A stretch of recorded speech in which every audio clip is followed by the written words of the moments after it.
graças a Deus pela oportunidade de mais uma vez estudarmos a nossa lição da escola dominical, compartilhar com os irmãos, que Deus possa continuar abençoando a igreja do Senhor, todos os professores de escola dominical, todos os alunos, todos aqueles que amam esta obra.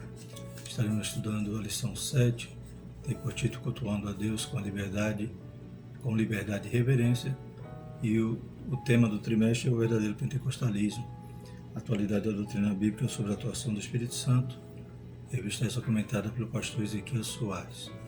Então, vamos falar hoje sobre o nosso culto pentecostal, sobre a liturgia, sobre o centro desse culto.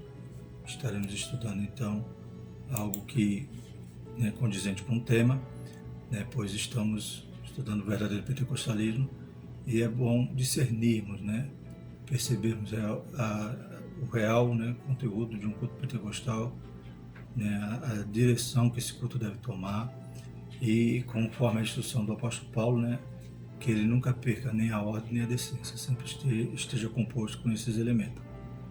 O textuário diz o seguinte: Deus é Espírito, importa que os que o adorem em Espírito e verdade, João 4:24. Então sabemos aí que é a resposta que Jesus dá àquela mulher samaritana, que ela preocupada em saber qual era o local correto da adoração. Havia aquela divergência, havia aquela inimizade entre os judeus e samaritanos, e os judeus então adoravam no templo, em Jerusalém, os samaritanos, por causa da sua história de divergências ali com os judeus, eles que eram aquele povo que surge da mistura de gente, quando as tribos do norte são levadas ao cativeiro, e o rei da Assíria, então, ele coloca ali misturas de gente para poder aquele povo perder a identidade. Não era a estratégia dele para que eles não se levantassem mais, diferente do que acontece com o reino do sul, com Judá, que Nabucodonosor leva, mas não faz essa estratégia de guerra ali em relação a Judá. Mas quanto ao reino do norte, misturou os povos e surgiu então os samaritanos. E desde quando o Judá volta do cativeiro, há divergências, não permitiram que os samaritanos ajudassem na construção do templo, porque eles já haviam se contaminado, haviam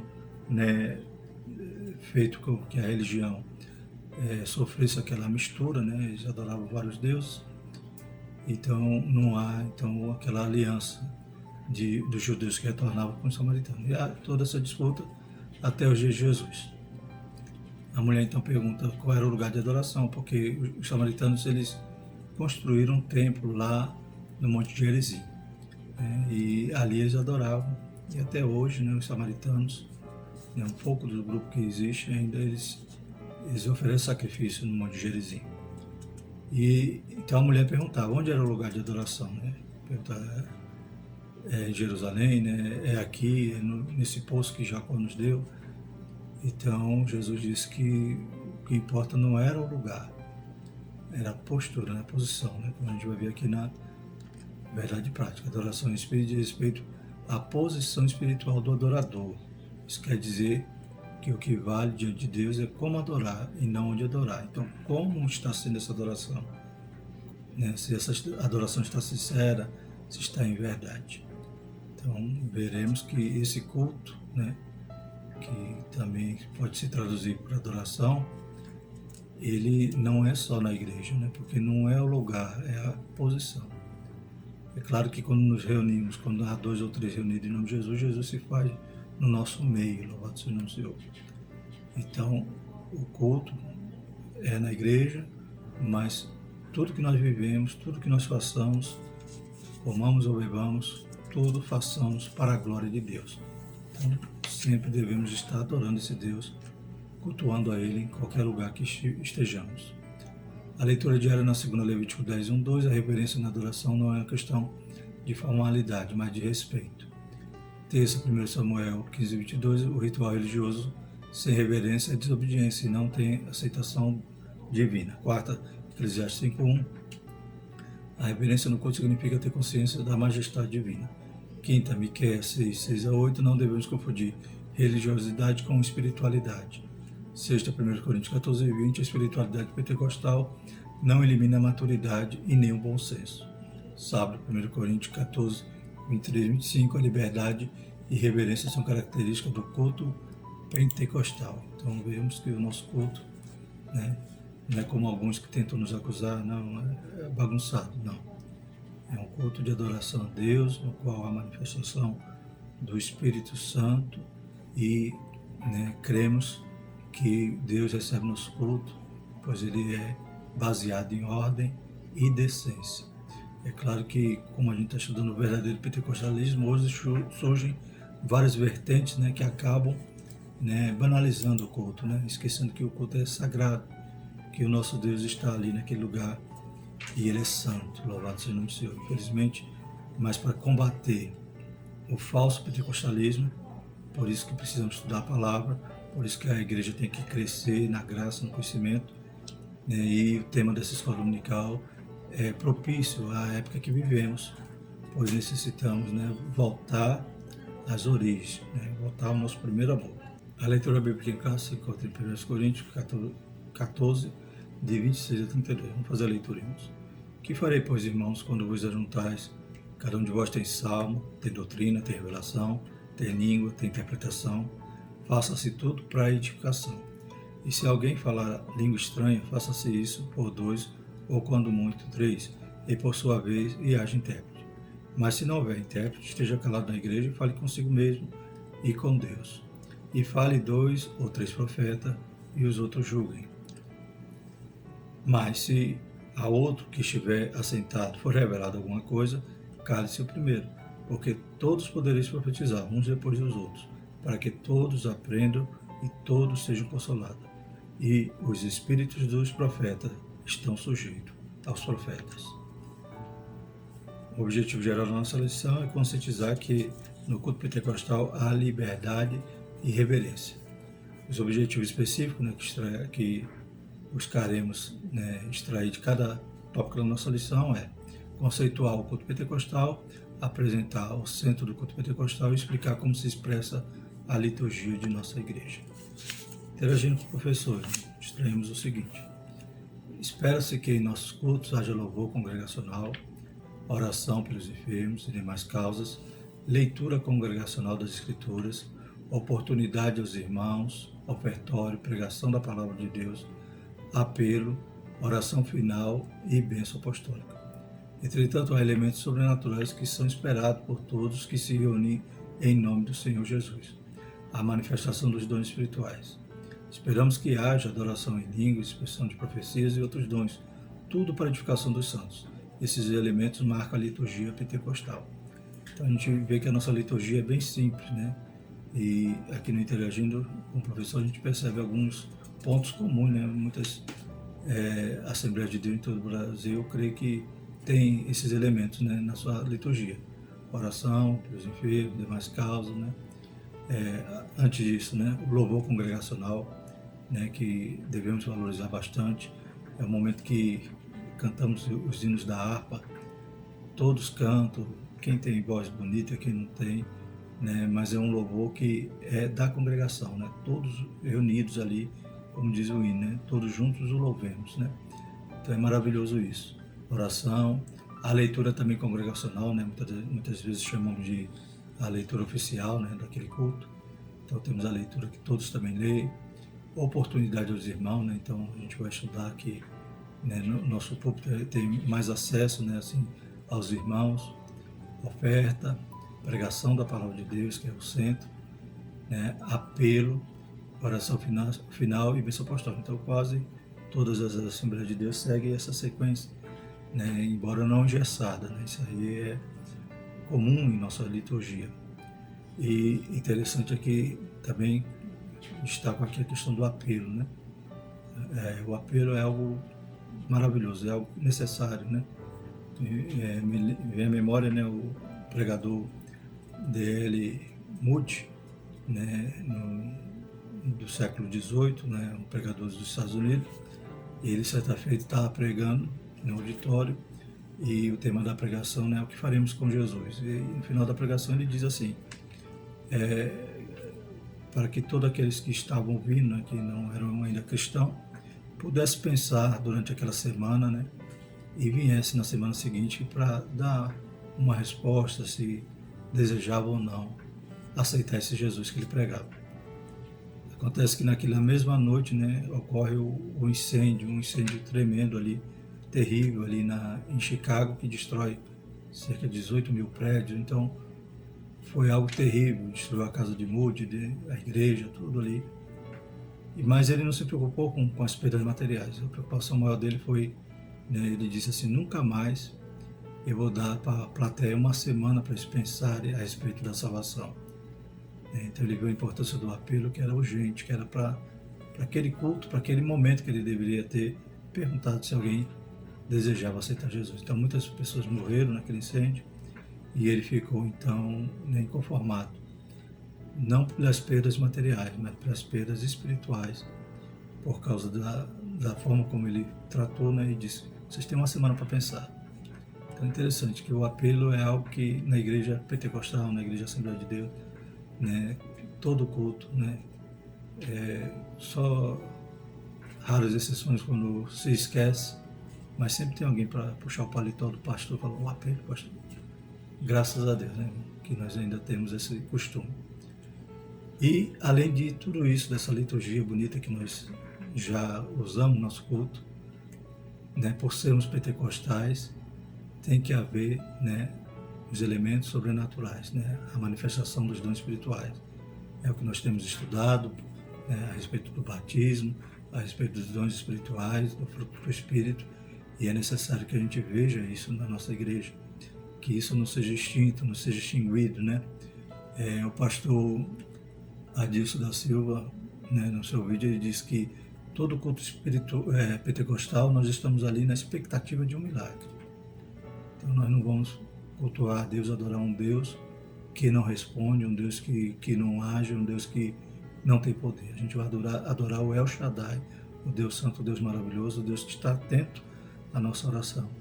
Então a gente chega ali na expectativa do milagre. Glórias a Deus. Então adoração em línguas, expressão de profecias e outros dons, tudo, né, que possa concorrer com a edificação, para a edificação dos santos, são elementos do culto pentecostal. Introdução. O Novo Testamento não apresenta um manual de liturgia, nem estabelece regras de culto, né? Então o Espírito Santo não teve essa preocupação de inspirar ali o escritor para dizer: não, o culto tem que ser assim, assado, tem que ter a toalha X, tem que ter o manto Y, tem que ter tal objetos ali para compor o culto. Não. Então o Novo Testamento não tem essa preocupação. Mas temos pelo menos uma comunidade cristã do período apostólico que pode dar indicação sobre como devemos organizar o culto, né? Então, embora o Novo Testamento não tenha esse manual, a gente aproveita da instrução que Paulo dá à igreja de Corinto, né? Uma instrução voltada não a organizar, mas a corrigir os excessos que estavam havendo ali naquele culto. É algo que nós devemos sempre estar nos corrigindo, sempre estar, né, buscando a palavra de Deus para estar fazendo o melhor para o nosso Deus. Então está lá em Coríntios, capítulo 14. Com base nesse exemplo, vamos estudar como deve ser o nosso culto e os elementos para que ele seja aceitável a Deus. Primeiro tópico diz: o culto pentecostal, liberdade e reverência. Subtópico 1, a flexibilização cristã. Todos os ramos do cristianismo têm sua forma distintiva de culto, desde o cerimonialismo ornamental das igrejas católica romana, ortodoxa e algumas protestantes, ao modelo simples dos evangélicos, principalmente os pentecostais. Então a gente vê que todo o ramo do cristianismo, né, todo o segmento do cristianismo tem a forma do culto. E algumas com as liturgias, né, mais cerimonialistas, né, mais ornamentais, né, tem, né, etola, tem toda a indumentária ali do sacerdote, né, todos os utensílios ali, né, então ali fazem parte da liturgia daquele segmento cristão, né. Isso se repete na igreja católica, romana, na ortodoxa e também algumas igrejas protestantes que tem até indumentárias, né, dos pastores, né, que são, né, distintas ali para aquele momento e fazem parte da liturgia. Porém, né, os pentecostais, né, têm um modelo simples, né? A Bíblia não dá nenhuma orientação a ver, né, essa liturgia formal ou objetos e roupas santas, né, para que seja feito o culto. Isso era antigamente, isso era na época dos judeus, né, mas sabe que a Igreja Católica copia, então, essa forma de liturgia, né? E os evangélicos, principalmente os pentecostais, então tem uma liturgia muito mais simples, muito mais livre, né? Não se deve associar ao rigor da liturgia do culto judaico, né? Então a gente não vai puxar, né, nada do culto judaico para hoje, né? Principalmente que hoje nós vivemos na dispensação da graça, né, e não da lei. Então não existe, né, nada normativo para que seja composta essa liturgia, né? A Bíblia não deixa nenhuma indicação para isso. Havia lá para o povo judeu, né? Havia lá, mesmo assim a Bíblia vai dizer que todas aquelas coisas eram sombras das coisas futuras. Então nós não vamos colocar, né, a menorá, a Arca da Aliança nos nossos cultos. Isso, infelizmente, muitos segmentos evangélicos têm feito, mas é errado, né? O culto não é o lugar, o culto não é as paredes, o culto não é, né, os móveis, como a gente já viu, né? Jesus respondeu para a mulher. Os verdadeiros adoradores, né, adoram a Deus em espírito e em verdade. Então, onde quer que ele esteja, ele tem que estar nessa disposição de adorar ao nosso Deus. Então, não carece de nada disso. E nem engessar o ritual cristão em nossos tempos. Mas essa flexibilidade tem limites, e por isso deve haver respeito pela estrutura já existente. Então, embora nós não tenhamos, né, nenhum móvel, nenhuma vestimenta, nenhuma indumentária, né, específica para o culto, né, embora tenhamos uma liturgia simples, ela é composta, né, da orientação, né, cumprindo, né, o que a palavra de Deus nos orienta, como diz aqui em 1 Coríntios 14:40, mas faça-se tudo decentemente e com ordem. Então, o objeto adorado, que é o nosso Deus, que é, aleluia, santo, que é maravilhoso, que é tremendo, que é infinito, né, ele requer que tenha um culto racional, né?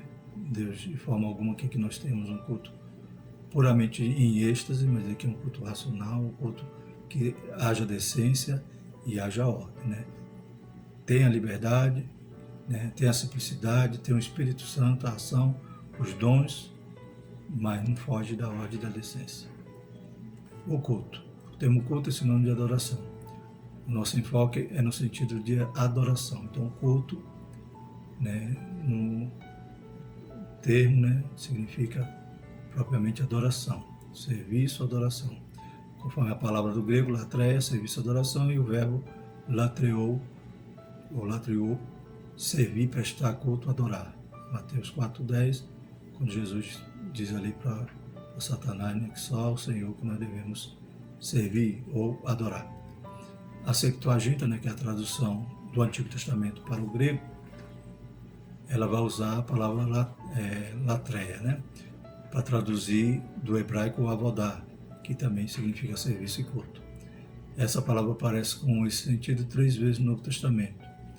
Romanos 9:4, 12:1, né, 12:1 diz que nós devemos apresentar, né, a Jesus, apresentar ao Senhor os nossos corpos em sacrifício vivo, que é o nosso culto racional, né? Então vai estar usada essa expressão aí, latreia. O que queremos dizer com a expressão culto pentecostal?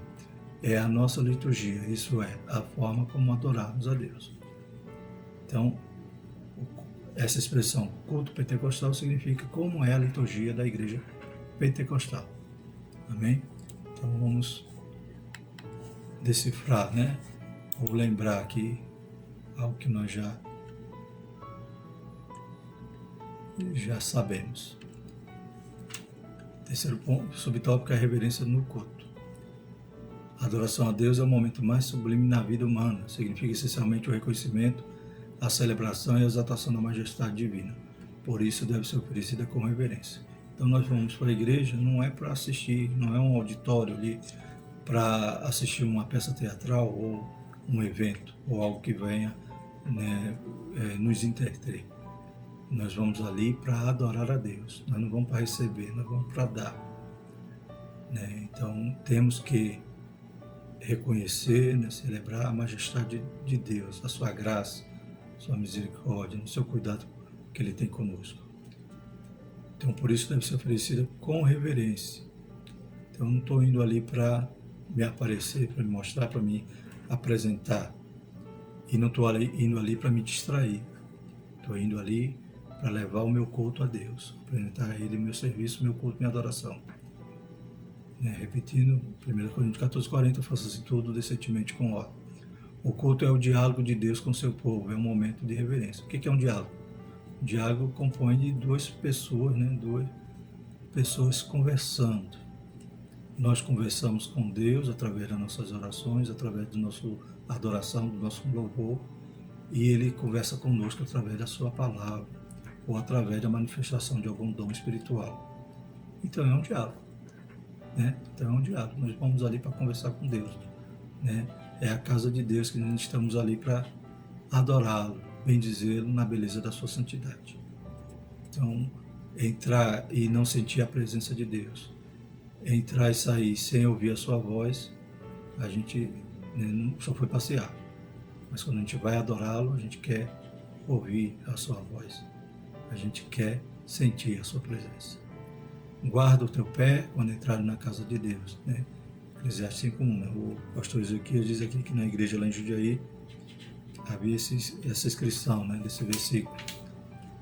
E é algo que devemos entender, que o lugar que estamos é santo. Então, e tem um objetivo. Nós não estamos ali a passeio, a gente está ali para adorar a Deus. Glórias a Deus. Então, guarda o teu pé, ou seja, tenha reverência, tenha respeito. Entenda que ele está no ambiente, está naquele lugar. Como nosso pastor aqui na nossa cidade, Nossa Senhora da Glória diz, o mestre está na casa. Glórias a Deus. Se Salomão vivesse em nossos dias, a mensagem seria: desliga o teu celular quando entras na casa de Deus. Então, adoração é momento de conexão com o céu e não com a internet. O comentarista traz esse objeto que muito tira a atenção daqueles que estão na igreja, pois não se desligam da rede, se desligam de Deus. É claro que não seria só isso que muitas das vezes faz com que as pessoas estejam alheias, estejam ali desligadas, mas é algo da nossa época, na nossa era, que tem dificultado muitos a ouvir a voz de Deus, muitos a estarem ali realmente aprendendo, sendo instruído por Deus, impedindo que eleve seus corações para adorar o Deus maravilhoso, o Deus Trino. E quantos passam anos na igreja e não aprendem nada, não sabem muitas das vezes nem o que foi pregado, se perguntar para aquela pessoa na porta do portão ali da igreja. Que Deus tenha misericórdia de nós, que nós venhamos a cultuar de forma genuína, de forma em espírito e em verdade. E é o culto pentecostal. Esse culto pentecostal ele deve ser resgatado na sua essência. Então, no nosso ponto 2, no nosso tópico 2, voltando aqui o slide, o centro do culto pentecostal. O primeiro subtópico desse capítulo, então, é o centro da nossa adoração. Alguns opositores da aula pentecostal costumam nos acusar de, em nossos cultos, darmos ênfase ao Espírito Santo acima de Jesus. É uma maneira sutil de nos chamar de montanista. Daqui a pouco a gente vai falar um pouquinho sobre esse termo montanista. Montanista não quer dizer que vive na montanha, não, viu? A gente já vai trazer um adendo sobre esse termo. Então, muitos querem nos acusar. Dizem, não, o seu culto você está dando só ênfase ao Espírito Santo. Mas lembra daquela lição que estudamos, que falava a respeito do movimento do Pai, do Filho e do Espírito Santo. Então, quando estamos adorando o Pai, estamos adorando o Espírito, estamos adorando o Filho, quando estamos adorando o Espírito, estamos adorando o Filho e o Pai, e quando estamos adorando o Filho, também estamos adorando o Espírito e o Pai. Então, isso é justificativo, né? Querendo nos acusar de algo, a gente vai ver, inclusive nos associar a um movimento completamente distinto do movimento pentecostal. É falta de conhecimento quando alguém tenta fazer essa relação. Trata-se de uma interpretação equivocada a nosso respeito. O Senhor Jesus é o centro da nossa adoração e da mensagem pregada pelas Assembleias de Deus. Os crentes se reúnem em nome de Jesus para adoração ao Deus Trino. Então, adoramos ao Pai, ao Filho e ao Espírito Santo. Eles não entendem que a promessa do Consolador, do Paracleto, do outro Consolador que estaria conosco, então ele tem essa liberdade de agir em nosso meio. Nós cremos e esperamos na manifestação do Espírito Santo. Então eles trocam, eles distorcem dizendo que nós estamos enfatizando uma pessoa da Trindade. Voltando ao termo, montanismo, é o seguinte, você vê que não tem nada a ver com o movimento pentecostal. O montanismo é um movimento cristão do segundo século fundado por Montano. Os montanistas declaravam-se possuídos pelo Espírito Santo e por isso profetizavam. Segundo essas profecias, uma outra era cristã se iniciava com a chegada da nova revelação concedida a ele.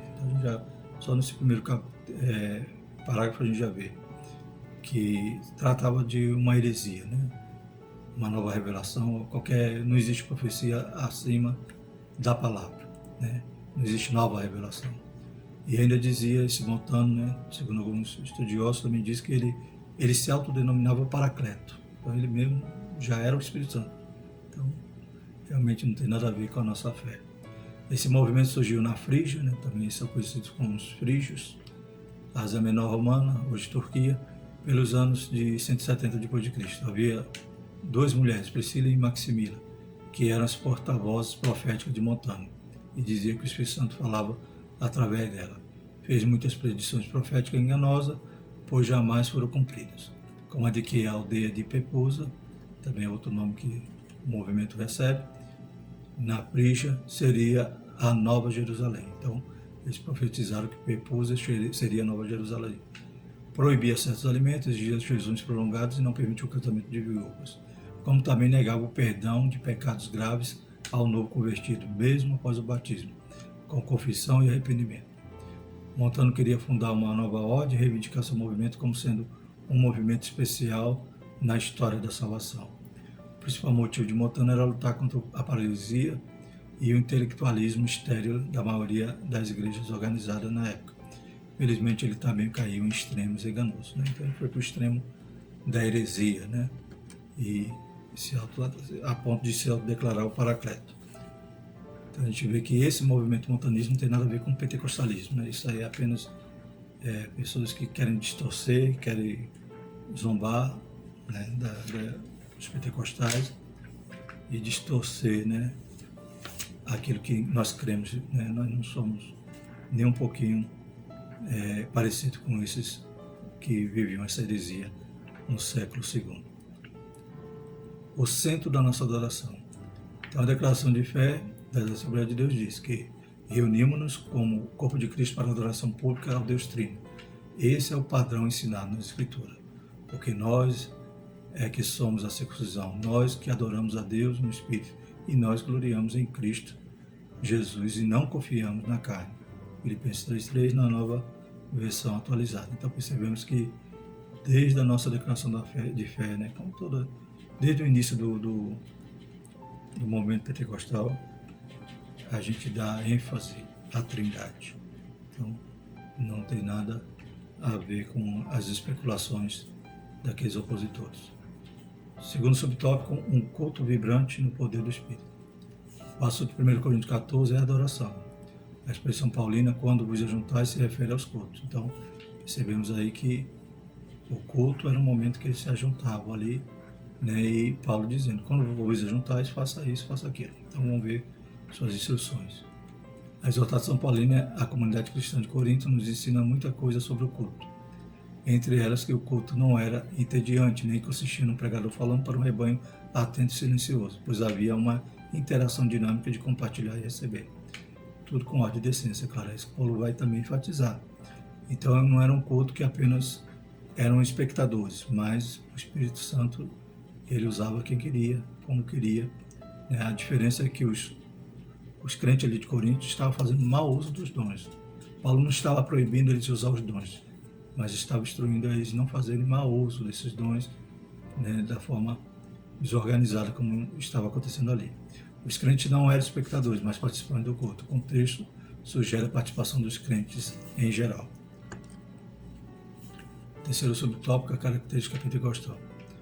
Os primitivos cultos eram espontâneos e diferentes das reuniões da sinagoga, embora muitas características viessem delas, Tiago 2,2. Então, é comum, como era a principal fonte que eles tinham, que era a reunião na sinagoga, eles copiarem alguma situação, alguma prática ali na sinagoga.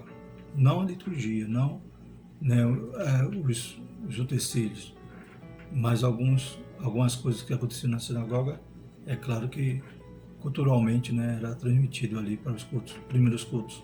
Afinal de contas, a igreja surgiu a partir ali dos judeus. Mas perceba aqui em Tiago 2,2, Meus irmãos, não tenhais a fé de nosso Senhor Jesus Cristo, Senhor da glória em acepção de pessoas.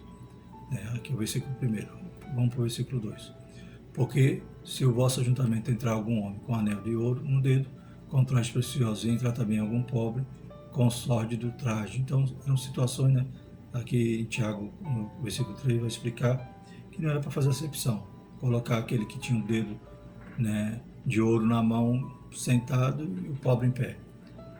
Então, não era para dar primazia àquele que era bem vestido, àquele que tinha posse.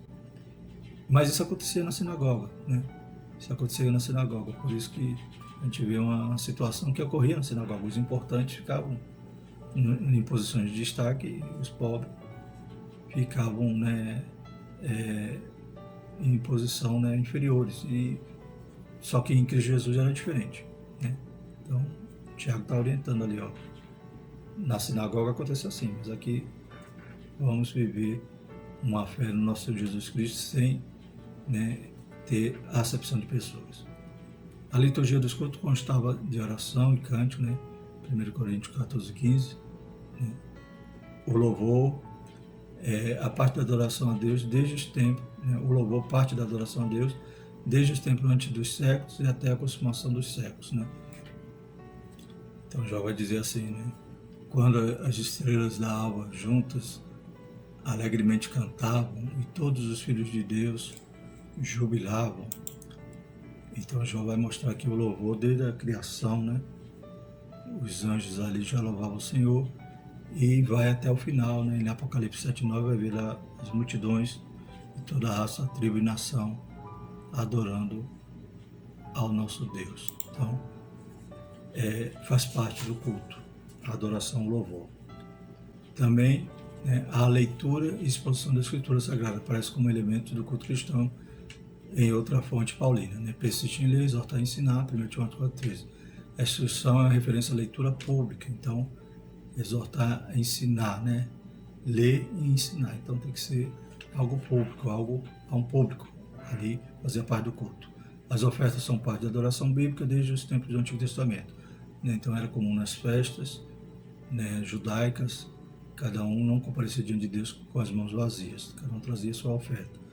E em 2 Coríntios 9:7, cada um contribua segundo propôs no seu coração, não com tristeza ou por necessidade, porque Deus ama o que dá com alegria.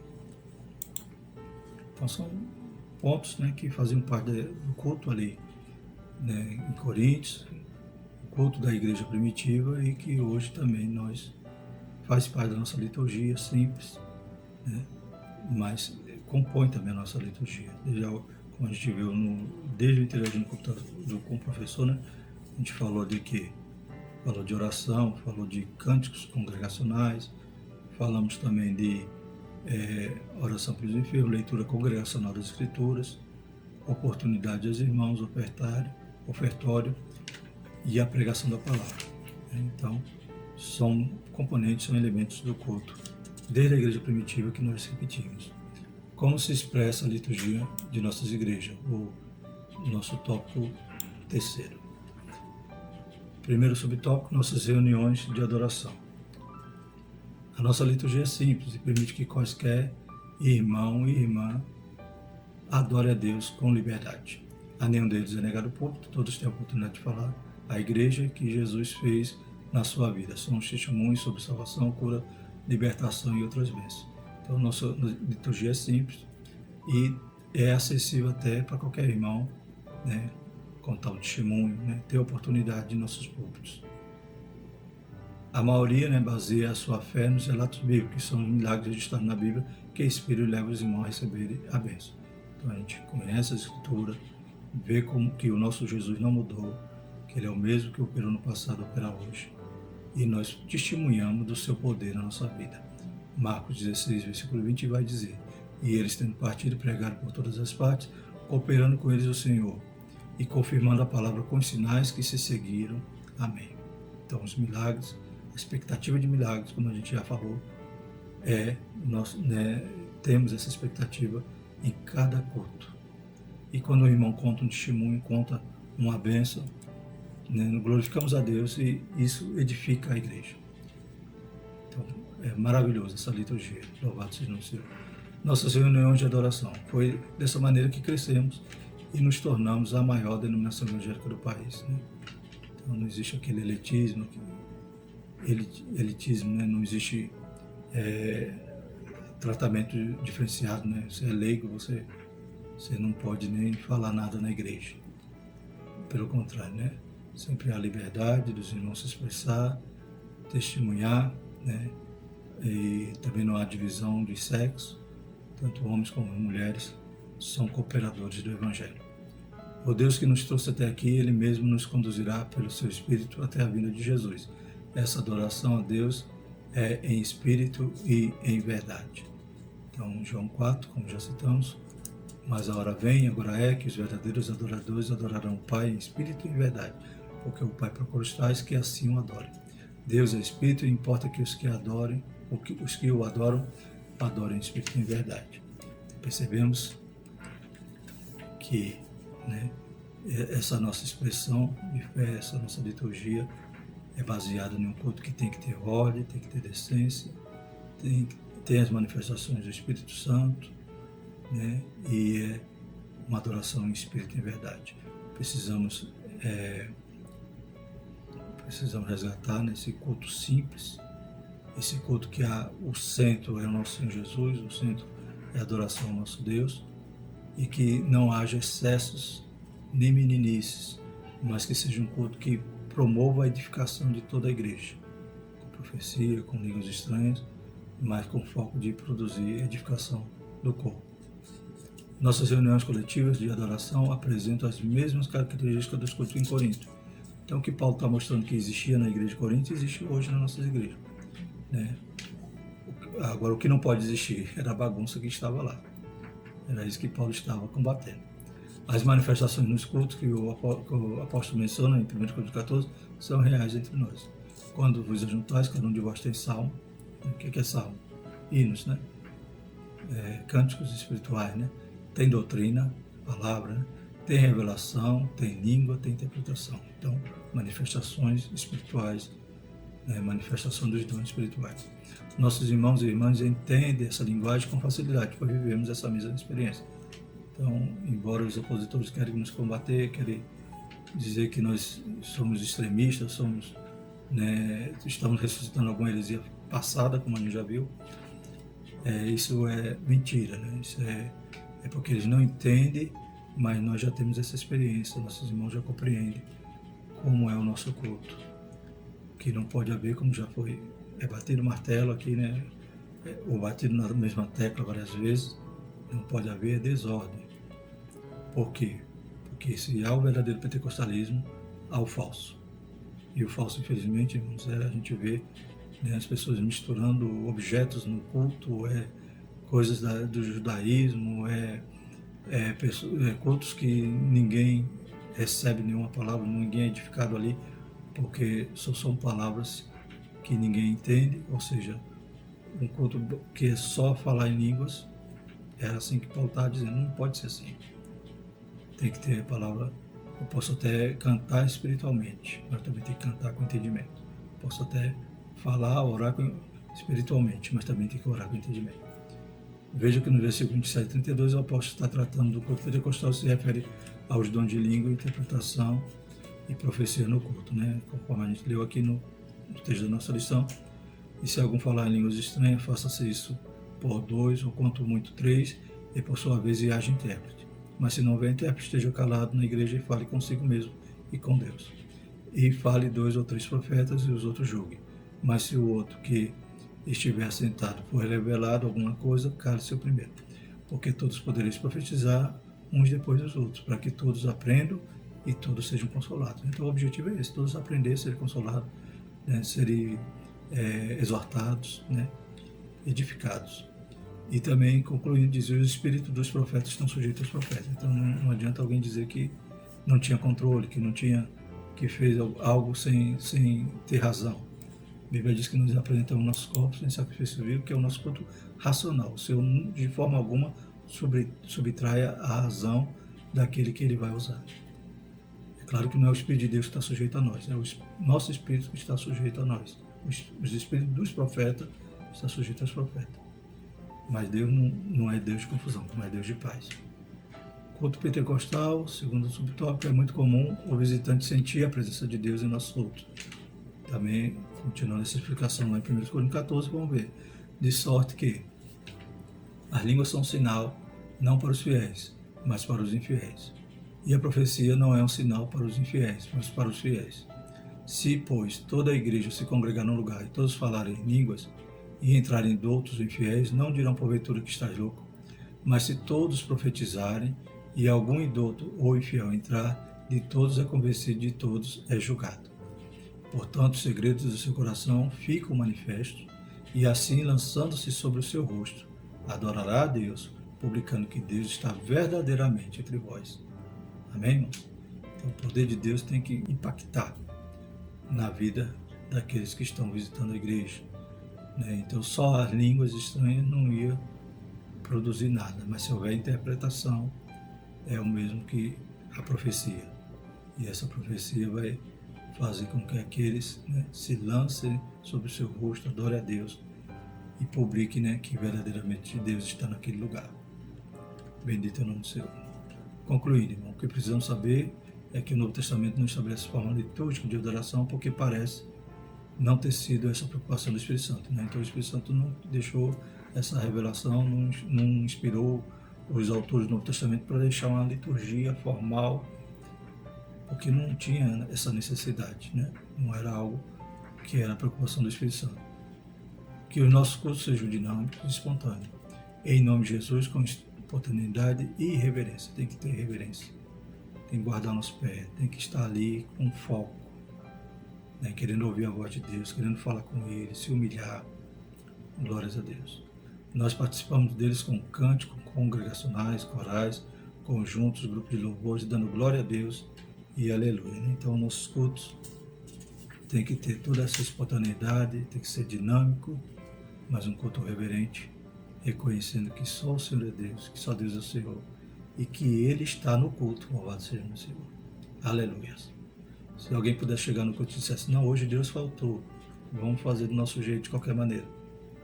Não, Ele está ali, porque ali tem alguém ali que se enquadra, na condição de verdadeiro adorador. Amém? Glórias a Deus, que sejamos nós, que sejamos eu e você, os verdadeiros adoradores que foram ali com o objetivo de adorar, de cultuar, de entregar a Ele o nosso culto, nossa adoração. Próxima lição estaremos estudando a lição número 8, que tem por título Comprometidos com a Palavra de Deus. Graças a Deus. Então veremos algumas coisas interessantes também que se associam a esse tema que estudamos hoje. Que Deus nos ajude, nos dê uma semana de vida, de paz, e possamos estar juntos mais uma vez estudando a Palavra de Deus. Maravilhoso Deus, somos gratos por tudo, pedimos a Tua misericórdia, a Tua graça, continua nos ajudando, Pai, que Teu Espírito continue nos capacitando. Deus Santo abençoe as igrejas, as escolas dominicais nesse próximo domingo. Deus, que Teu Espírito possa inspirar e possa, Pai, ensinar, Pai, que cada um que esteja na escola dominical possa também prestar um culto agradável a Ti. Em nome de Jesus nós pedimos tudo isso e te agradecemos. Continua guardando a Tua igreja, livrando de todo mal. Em nome de Jesus. Por tudo isso dizemos que a graça do nosso Senhor Jesus Cristo, o amor de Deus e a consolação do Espírito Santo seja conosco, hoje e para todo sempre. Amém.